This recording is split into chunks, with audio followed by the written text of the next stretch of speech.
Here we go. The White House announces a shakeup in leadership, or did they? Tonight on The Factor Uncensored, the latest on the fallout of the most recent ICE-involved shooting. When we was younger. Yeah, but I think I forgot. I'm homeless, boy. So what's that got to do with me? I ain't do that. Oops. Plus, if you've ever crossed Tracy Morgan, he won't forget it. Ahead, the impromptu reunion with an old classmate that's caught on camera. And it has people talking about holding old grudges.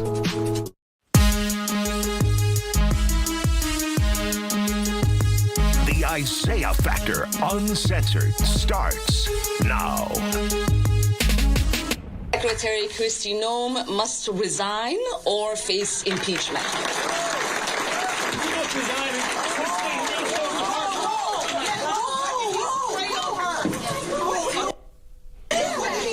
I don't know. Welcome and thank you for joining us for The Factor Uncensored. We begin with new video tonight. Minnesota Congresswoman Ilhan Omar, who was about to kick some ass, is sprayed with an unknown substance during a town hall meeting in Minneapolis. She was addressing the crowd, speaking out against ICE when someone sprayed what appeared to be a clear substance on her. Many people said it had a strong, horrible smell. Now, the person was then tackled to the ground by security. No word on what the substance was. The Congresswoman is okay and continued her town hall meeting. Meantime, President Trump is voicing support for Homeland Security Secretary Kristi Noem. It comes amid intense backlash for the shooting death of 37-year-old Alex Preddy by Border Patrol officers. Now, it's the second deadly shooting by federal agents in Minnesota this month. The president's support comes as House and Senate Democrats call for Noem to resign or step down, accusing her of destroying public confidence in DHS. Some are even threatening impeachment proceedings over Noem, almost immediately calling Preddy a domestic terrorist following the shooting. Let's get to our guests for their reaction tonight. And our guests are here on The Factor Uncensored. We have with us activist Richard Molina, also Dr. Dietrich von Biedenfeld, Angela Box conservative, State Representative Ron Reynolds, and Dr. Branham here as well. Glad to have you all here on The Factor Uncensored. A lot is going on in Minneapolis, Minnesota right now, guys. So the question is Tom Homan in and Gregory Bovino out when it comes to Homeland Security in Minneapolis? And also, is Kristi Noem in hot water after the death of Alex Preddy? So, Dr. Dietrich von Biedenfeld, we'll begin with you. Your thoughts about what we're seeing and how President Trump is now getting involved and having conversations with many of his figureheads. Absolutely. And I do think that the transition to Minneapolis is pretty clear, particularly given the imminent retirement and the transfer back to the California substation. So clear demotion for the acting CBP commissioner. But for Secretary Noem, she's done a very effective job of maintaining the good graces of President Trump. So even though there may be House calls for impeachment, we've seen those fail spectacularly against the president. And I think the ratios, while they may be up a little bit, are still not going to give more than a 20 or 25% chance of any of these articles moving forward if they're not tabled outright. And so you got a better chance of getting an impeachment than the lottery, but not really by much. And that sort of pressure doesn't work on President Trump. All right, Richard, let's bring you into this conversation, seeing what's happening on the ground in Minneapolis. And of course, you hit the ground here in Houston a few weeks ago about the death of Renee Good. Now we have Alex Preddy, who is also dead. Your thoughts about what we're seeing and should there be changes when it comes to how this is being handled? Right. In my experience with immigration activism and dealing with that, I feel what we're seeing now, such an excessive use of force, such an escalation in situations that are happening on the streets, is the cause for alarm. It's a cause for us to take a step back and to look at what's actually happening. Understand why the civilians and why the people of this country are out in the streets protesting to begin with. These deaths that are happening at the hands of ICE agents are for me shouldn't be happening. They shouldn't be happening to citizens who are voicing their opinions on this matter. This problem with ICE agents and immigration migrant rights have been going on for decades, if not longer. And given the heightened tensions with current administration, with the rhetoric that's being used against migrants, it's time for us as a people, it's time for this administration to kind of take a step back and to reassess how to move forward in a more productive manner, in a manner that is taking the necessary precautions to ensure that these types of things and these types of incidents don't happen again. And Angela, even the First Lady, Melania Trump, did a message today and talked on Fox News saying that there should be unity instead of this fighting and the violence that we're seeing in Minneapolis and the deaths. Your thoughts about that? I mean, there's so many things that I need to address with what Richard just said. First of all, the rhetoric is coming from the left, okay? Really quick, Angela, when you have the First Lady, the president's wife saying we need to unify, I mean, do you not hear that? Yes, what the First Lady is doing is basically putting Democrats on notice, okay? Because the Democrats are the ones who are sending their useful idiots out to attack ICE agents, to impede law enforcement activities that are rounding up dangerous illegal alien criminals. And I certainly wish that I actually hope the Democrats don't stop, because what President Trump is doing with his outreach to Tim Walz, with Melania saying, hey, we need to come together, what it's going to do, it's going to show the world that the Democrats are not interested in unity. They don't want any part of this. They want an overthrow of the United States government. I wish the Democrats would have 1/10 of the energy that they have for criminal illegal aliens than for the people who have been murdered and killed by illegal aliens. And they have no problem with these people living among them. And the ratcheting up of the rhetoric. We see Rick Wilson calling for the hanging of Stephen Miller. We have Democrat, fat women all over Instagram and TikTok, liberal white women, the bane of my existence, all over Instagram and TikTok, calling for the murder of ICE agents. You want to talk about rhetoric? Let's talk about what the left is doing. Let ICE do their job, and this crap wouldn't happen. All right, State Representative Ron Reynolds, your thoughts about this? Isiah, I'm outraged. I'm incensed. Kristi Noem needs to be impeached. Blood is on President Trump's hand, and ICE needs to be abolished. What we're seeing now is not law and order. These are vigilantes killing American citizens. For crying outside, these are human beings, Isiah. And for the most part, they're not killing criminals. If they did, they lack due process and a jury trial. So this is outrageous, and the American people need to say enough is enough, speak truth to power, and say this is not the way that we're going to operate a democracy. This is an authoritarian regime that is instituting violence and fear among migrants, and they are taking our country backwards. And Isiah, this is a dangerous precedent and a slippery slope where American citizens are constantly being killed by ICE agents. It has to stop now. Dr. David Branham, we're now starting to hear from members of Congress, even Republicans, who are saying it has gone too far. Is this what President Trump needs to hear to rein in some of those people he put on the ground in Minneapolis? Yeah, he actually heard it from Greg Abbott today, that he needs to reassess and redial back and do something. By any argument, the administration of this intervention has been poor. And I understand the reasons why Kristi Noem is being targeted on this. It's because things are not going well. And then she is backing up things like the killing of Mr. Pretty by the ICE agents, where there were several ICE agents on top of him, and they had his gun in their hand, and he still got 10 bullets. That's by any optics, you're not going to be able to defend that. She tried to defend it. The president stepped back and said, no, I'm not defending that. We're going to reassess. So I think the president understands this isn't going well, and he needs to recalibrate this and do a better job on this.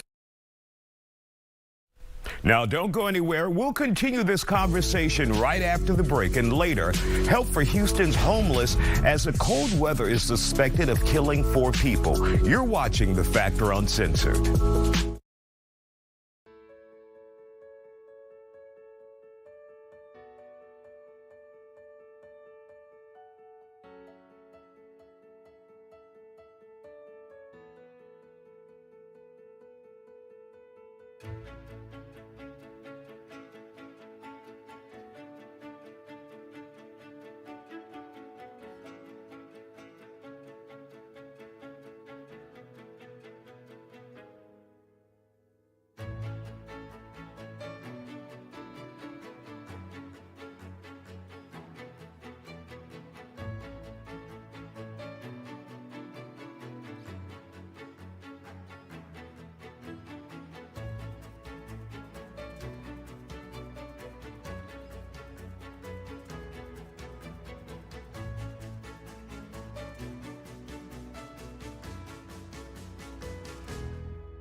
I think she's doing a very good job.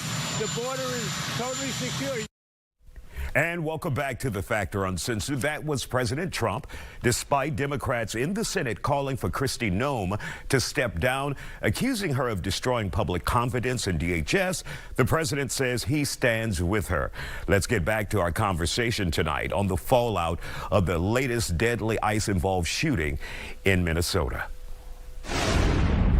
Dr. Von Biedenfeld, I've always thought about this, and we always look at the top, and that would be the Noems, the Bovinos, Holmes, President Trump. What happens to these ICE agents when they go back to their community? How will they be treated? Many people are comparing them to Nazis, and you know, we see the pushing, the shoving, the back and forth with citizens. How will they be able to go back to their communities and live a regular life, if at all? I think the struggle is going to be personal, very much like Vietnam veterans, the PTSD of having to be part of certain operations where they are acting, and regardless of, you know, whether you're more on Angela's side or Richard's, on who is instigating, the reality is many of the people who are out here causing problems for these ICE agents' law enforcement activities are U.S. citizens. They're people that are familiar. Now, many of these folks, to get to 1,000-person number on the force, on the ground, you brought people in from external communities. So it's not going to be local, but I think there's going to be some PTSD about how they're doing this. I think a number of these individuals did not receive proper training or not long enough training in the specific areas. You know, you'll say, oh, they have 15 years of law enforcement experience. Look, counterterrorism and sort of counterfeiting operations are not the same as crowd control operations. They're just not. And so if you have 15 years of experience, that's the wrong experience. I think that can create a lot of trauma for them individually as they go back and say, wow, I was trying to be a good person. But guess what? Nuremberg proved just following orders doesn't excuse any sort of bad conduct legally. So, I mean, when you say, hey, you know, is this a legal action? I think wearing masks, I think switching license plates out without following the judicial process does not do them any favors, and I definitely blame Bovino for that. I think Holman, as a career law enforcement officer, is going to bring some credibility that even Noem herself couldn't, because a lot of these political appointees don't have actual law enforcement experience. The buck should stop there, you know, when we talk about personal accountability, but I think since Reagan and Carter, we haven't had a lot of personal accountability among politicians. So that's more than my lifetime. So I don't think anyone's head's going to roll. But these folks going back to their communities, I think they're going to have personal strife because most of them are trying to do good work. And it's very difficult with peers or mob mentality. I mean, this is basic psychology. It's really inarguable that even if you're doing the right thing, if enough people get in your face and spit on you, you start to have doubts. And that goes back to civil rights leaders as much as law enforcement. All right, and really quick, and Angela, I know you want to answer, but Richard, I want to really talk to you about I can wait till the next segment. I have lots to say. We are running out of segments, Andrew. We're already into the next one. So the anti-ICE protests, they're calling for an anti-ICE protest for nationwide on January 30th, Richard. Is that a good idea, bad idea? Do you think it will get anything done? I think we the people should always stand up and use our voice. And the more of a strategic mass movement, the better. This kind of problem is going to require the solution of all people coming forward and speaking out against this. And when I speak on the issue of immigration rights and the rhetoric being used, we can look back at, and, everything's all on video. We can look back at the rhetoric being used by the current administration in the White House, the slogans being used for advertisements to get ICE agents out on the streets. I definitely do think these mass movements that we're seeing across the nation is very necessary to make a statement, to let our voices be heard. And Angela, wrap us up. I feel like I'm in the twilight zone here, guys. Alex Preddy brought a 9mm and 2 mags with him. The reason the ICE agent shot him was because he was reaching for a gun that he did not know he was disarmed. The ICE agent that shot him did not know he had been disarmed. These people are coming. The reason that they are switching out license tags and wearing masks is because filthy leftists in Antifa, being paid for by Democrat NGOs, are going and writing down license tags and doxing these agents and threatening their lives. These Democrats who are sending their useful idiots out to do their dirty work, because why Minnesota is happening is because they don't want to look at the $19 billion of fraud that is involved with Democrat money laundering in that state. Now, let me tell you something. 58% of the American people still think that illegal immigration is a huge problem. It is the number 1 or number 2 issue that Donald Trump got elected on. And this gaslighting that we hear in the media 24/7 never happened with Barack Obama, never happened, certainly under Joe Biden, who's now wringing his hands like, oh, isn't it terrible? It's like, heifer, you allowed 12 million illegal aliens in, many of them violent criminals. Spare me your crocodile tears, Democrats. Spare me the gaslighting. The American people want this done. Thank you guys for joining us here on The Factor Uncensored. We'll see what happens. We'll be right back.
This program is being brought to you by Jim Adler, the Texas Hammer.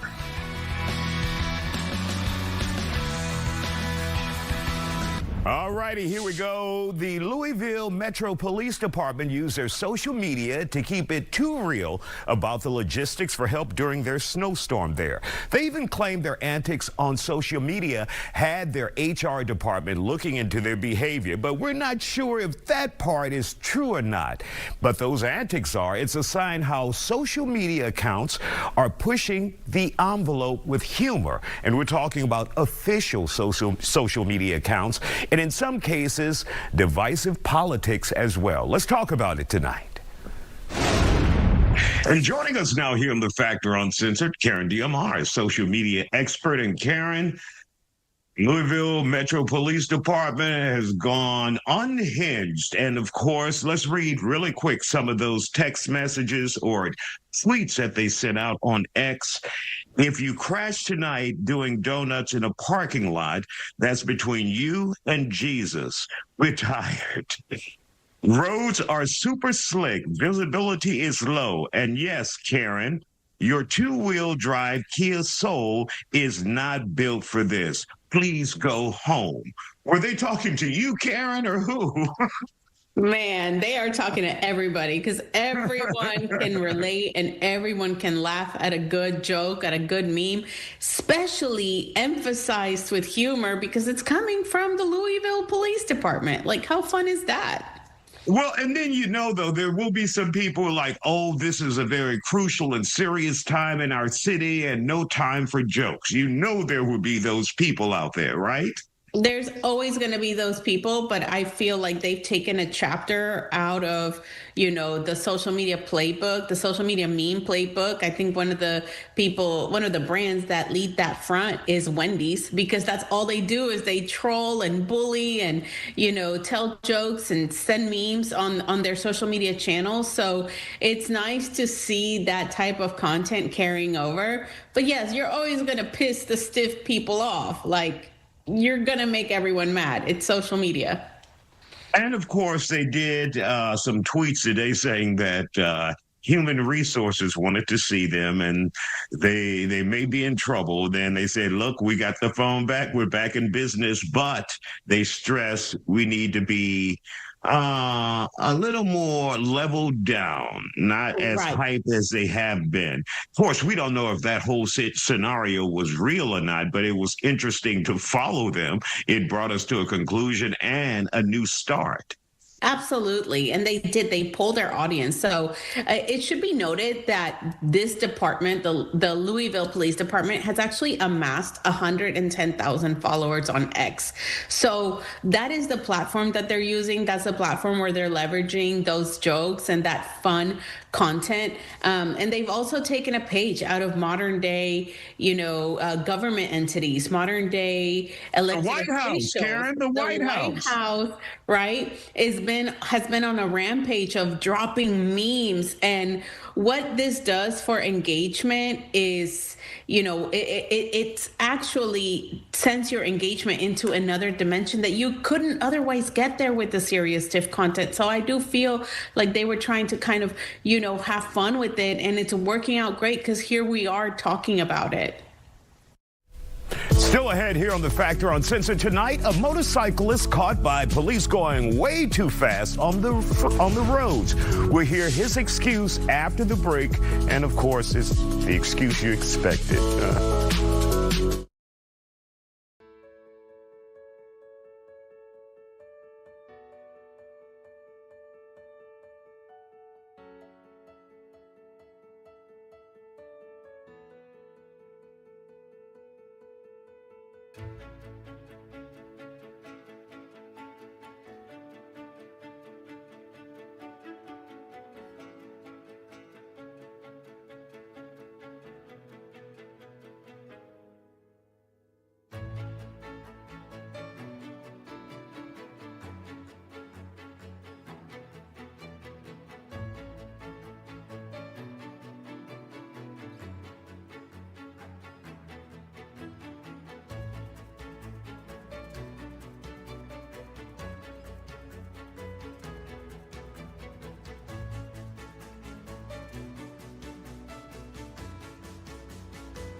Welcome back. Shocking video out of California. A toddler falls out of a moving SUV. This gave me the chills when I saw it.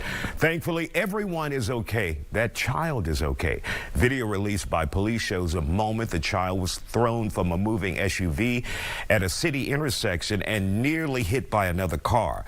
Police say the front passenger door opened as a vehicle turned, causing the 19-month-old child to fall into the street. The child was taken to a hospital with injuries, but is expected to recover, thank goodness. Police say the child's mother was arrested on felony child abuse charges. Now to this. This time, a motorcyclist in Florida was clocked going triple digits, but the driver had a kid on the back of the bike. Here's the arrest. Why are we doing this? With a kid in the back of this bike. Mr. Johnson, why are we doing this? So I just put a clutch in it. David Johnson was clocked going 106 miles per hour. His excuse, the motorcycle was experiencing mechanical issues and he was testing it out. He said he put a clutch on it, a new one. Turns out Johnson was also ticketed twice before for speeding. This time he was arrested and charged for child neglect and excessive speeding. How long can you hold a grudge? And are they worth letting go after a certain amount of time? You decide. We'll talk about it on the other side of the break with a very famous guy right here. You're watching The Factor Uncensored. Don't go anywhere.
You're watching the Isiah Factor Uncensored.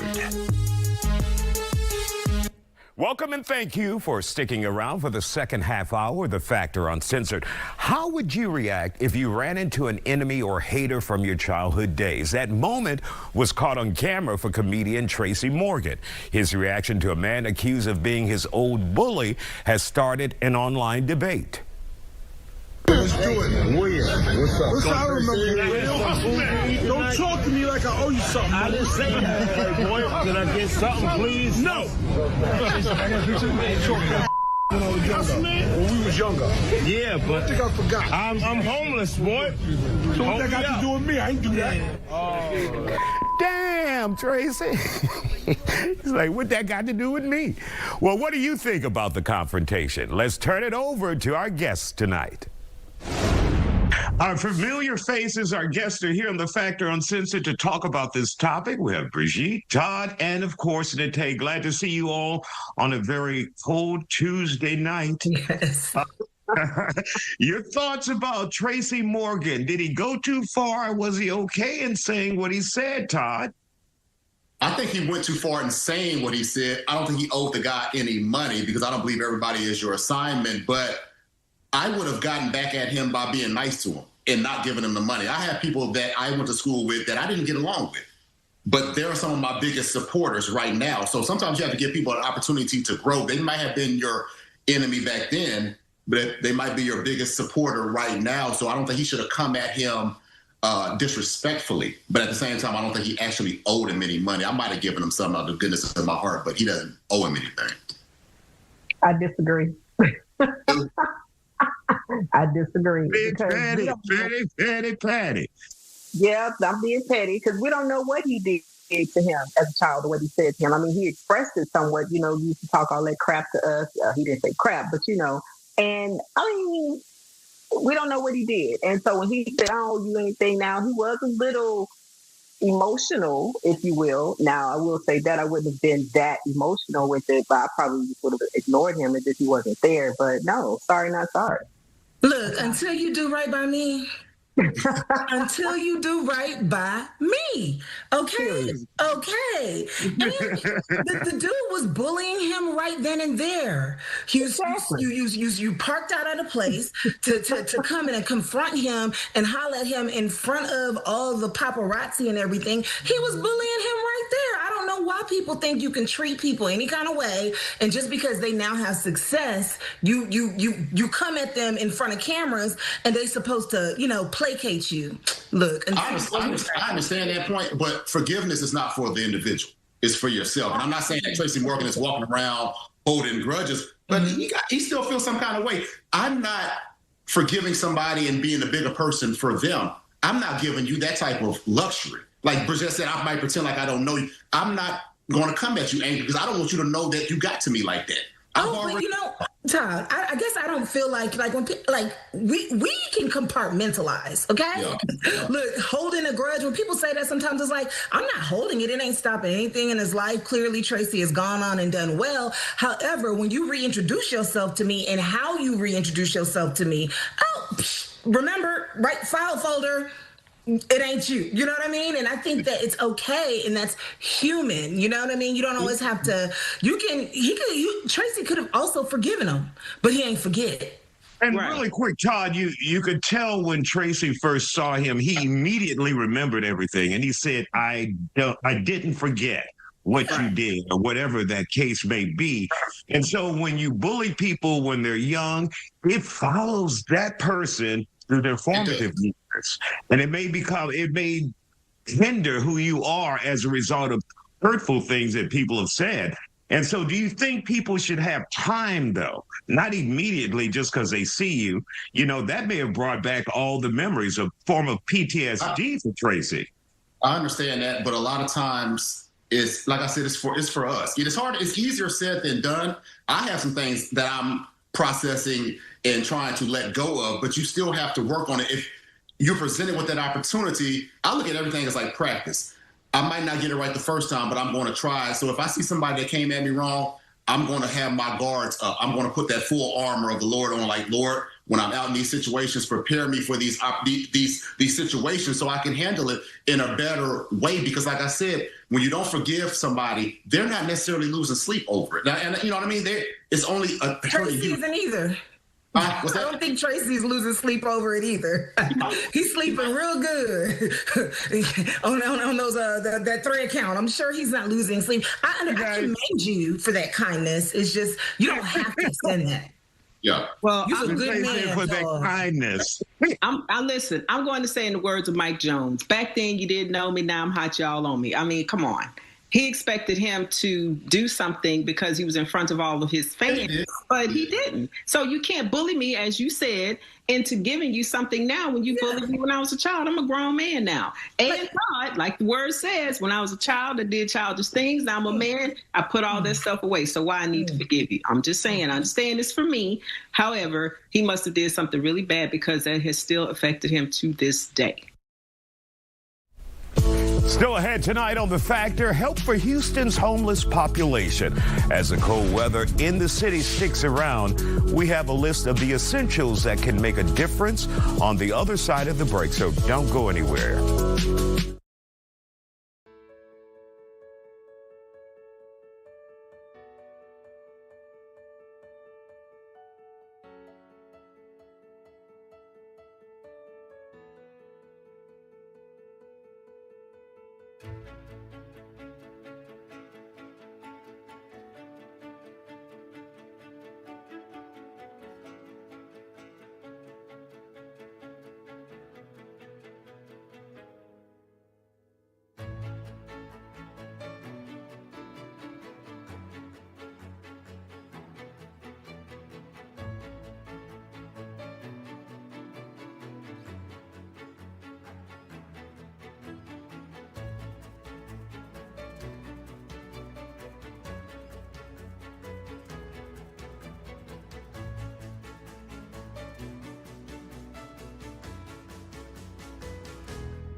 Welcome back to The Factor Uncensored. At least 30 deaths across the country are now being linked to this weekend's winter storm.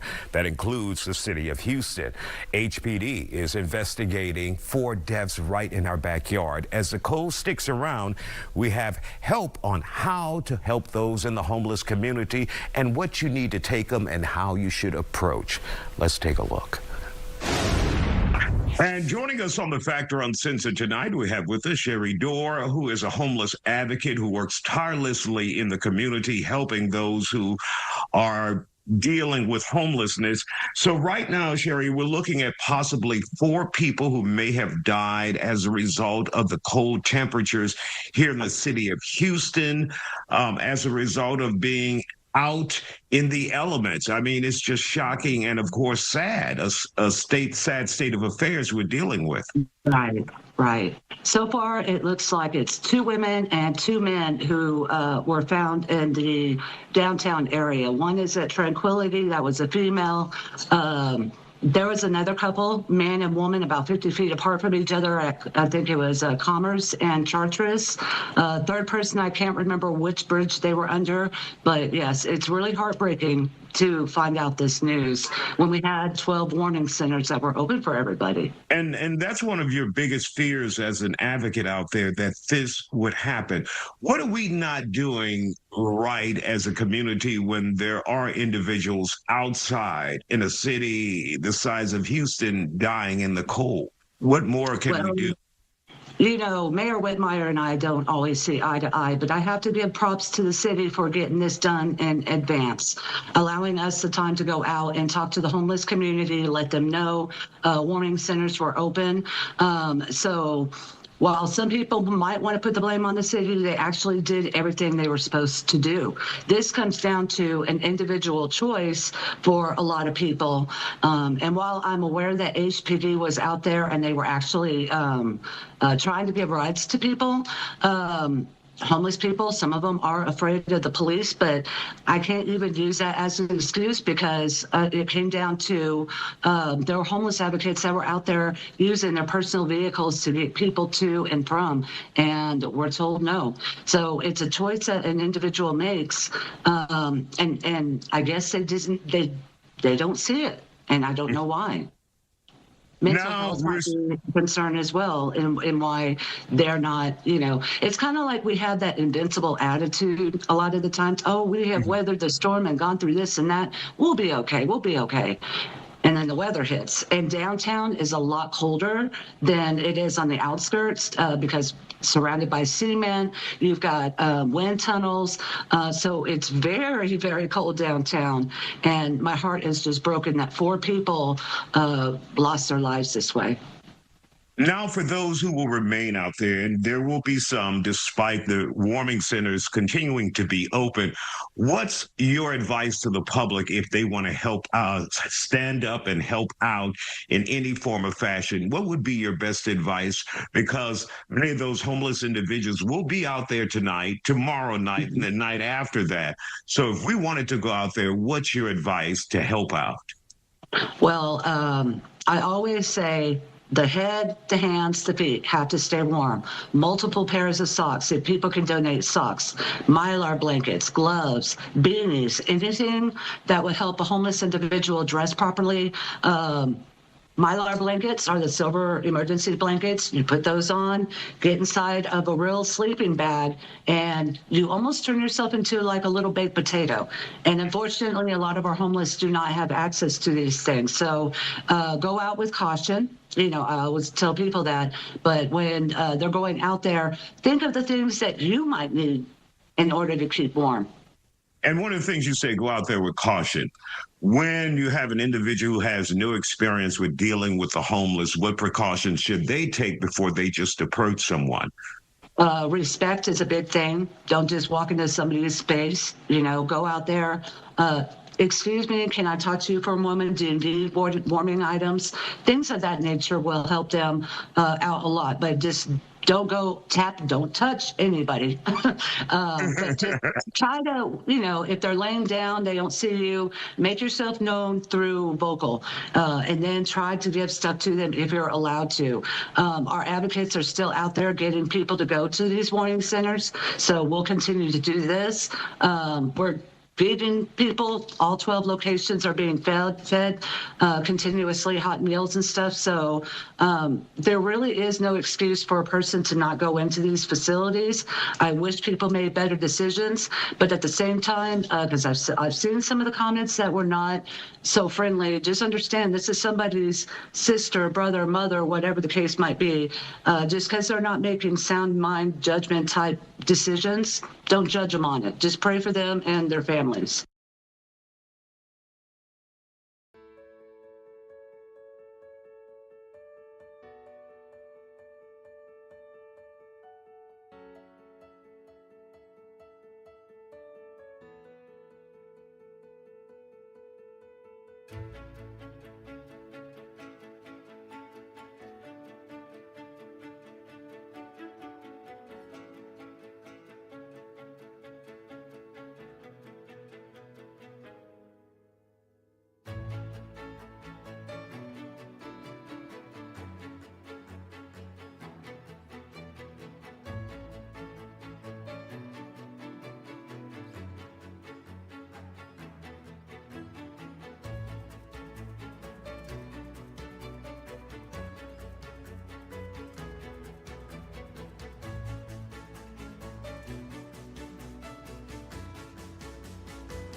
Welcome back to The Factor Uncensored. Rapper Kanye West apologized for his past anti-Semitic remarks.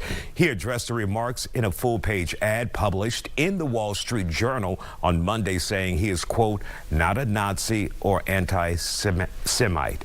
All of this comes as the Jewish community recognizes International Holocaust Remembrance Day. Let's get to our guest.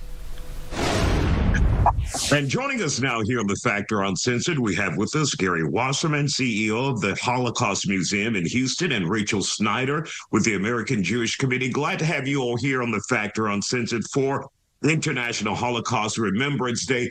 For those who don't realize just the significance of this day, Gary, what would you tell them? So, you know, it's funny. There's actually 2 days in which we commemorate the Holocaust. One is Yom HaShoah, which happens in May, and that's more of a Jewish perspective. International Holocaust Remembrance Day is a much broader global event, and it's observed on this day because it commemorates the liberation of Auschwitz-Birkenau in 1945. And the significance of that, beyond the obvious, was that was the date at which denial of what had happened at the Holocaust became indefensible. You know, there's a remarkable story. Dwight Eisenhower, before he became president, when he was general, did something quite remarkable, which is he insisted on visiting the concentration camps himself. So he had a firsthand perspective on what had happened in the Holocaust, and he compelled journalists and members of Congress and soldiers and the local German civilians to see everything that happened. And he insisted that systemically everything was recorded and documented. And the reason was, as he said, somewhere down the line, there's going to be somebody who gets up and said, this didn't really happen. And he wanted to make sure that it did. So right now, particularly at a time where his warning isn't theoretical, because Holocaust denial is very much on the rise. Denial, distortion, inversion, weaponization. 1 in 10 adults in the United States and Europe believes the Holocaust is a myth or exaggerated. Nearly half of all young adults in the world cannot name a single concentration camp. And so this exists in direct response to that danger. And it affirms the lessons that we try and teach here at the museum, which is that decisions have consequences, that unchecked hate inevitably leads to violence, that anti-Semitism is not just a Jewish problem, but a warning sign for broader decay. And so for us, it really exists as a reminder, not only that we need to remember, but that we need to take memory and transform it into action. And Rachel, when you have people in 2026 still saying that the Holocaust never happened, when there are records, documentation, video, photos from that time, do you see it as individuals who may be just ignorant or individuals who just practicing hate and doing what they do best? My hope is that it is just ignorance and that people just don't know better. And the part of International Holocaust Remembrance Day, part of the meat of it is to educate future generations, to educate people who don't know and people who say things like that it didn't happen. We need to reaffirm that this did happen, and it is a responsibility of governments and of civil society members to respond when something like this happens. As Gary mentioned, anti-Semitism is just the tip of the iceberg when it comes to hate. And everyone needs to stand up to hate because it just goes all downhill from here. And when we have a world that we're in now, this political climate, this climate that we see around the world where there is a lot of hate growing, how do you guys deal with that, especially those who target those who may be of the Jewish faith, what we would call anti-Semitic? How do you even address those individuals in 2026 in a world of social media where they can post anything and it goes viral and you're trying to put out that fire? And there are some people out there willing to believe what they say. You know, it's interesting that Rachel and I represent two organizations that work closely together, but we have different verbs for how we address hate. For us, we try and educate. And I always say that our museum is one of the most hopeful places in the world, because if you have seen the worst that can happen in the world, if you can see the horrors of the Holocaust and still believe in the possibility of light through education, through memory, and through advocacy, that is, to me, the very definition of radical optimism. AJC takes a slightly different approach in trying to accomplish the exact same goal. Yeah, so we also focus on education, but the The largest part of our work is relationship building with interfaith communities all around Houston and around the world, relationship building with diplomats, with elected officials, so that people can get to know the Jewish community and see that we are not just this stereotypical figurehead that you may have seen in World War II propaganda, that we are real people, we are engaged citizens, we care about each other, and we care about the world. And we really, there's a phrase called tikkun olam, and it really means to make the world a better place, and that is at the heart of Judaism. And the vast majority of Jews you will meet will say that they just want the world to be a better place for everyone to live in.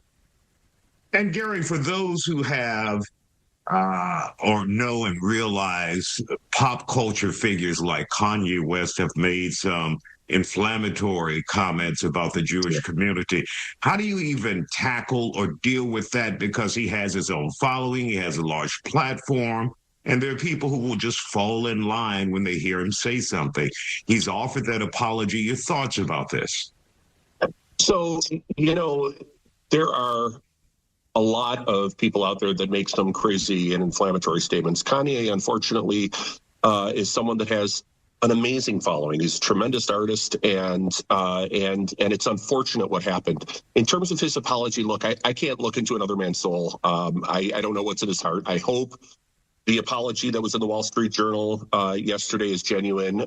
My instinct is to try and always take people at face value. Jewish tradition, though, teaches something really important, which is that apology without repair is incomplete. And there's been real damage that's been done.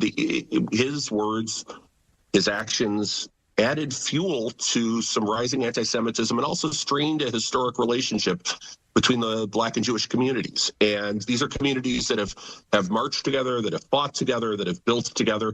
It's my hope that his apology will come with real actions. Personally, if I thought he were watching Isiah Uncensored, I would